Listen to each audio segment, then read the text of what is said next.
чакыт чайнаба. Оозуна мынтип кыздар баштап ха деп оозун эки жака кыйшайтып чакыт чайнап аткандар, орбит деп коет, орбит чайнап аткандар. Бул негизи зыян. Биринчи маселеси.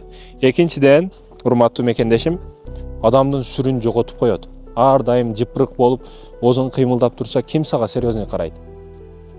Бүгүн ушу жолугушууларга жаштарды алда бир сабак өтүп калсаң, көп байкап каласың. Ушинтип оозу тынбастан кыймылдап турганда күбө болосуң да.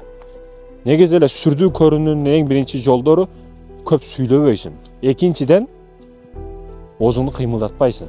Ошо жвачка болобу, баягы курутуу болобу, оозуга салып алып аяка бияка өзүнүн убактысы, мен жебей кой, эме кылбай кой деп аткан жерим жок.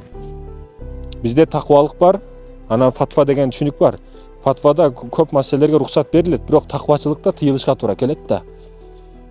Ошондой экен, урматтуу мекендештерим, жаш жигиттер чакыт чайнагандын, курут чайнагандын дагы не? Ушундай нерселердин өзүнүн учуру бар. Бирок ар бир нерсенин убагы жакшы. Ар бир нерсенин өзүнүн кези жакшы.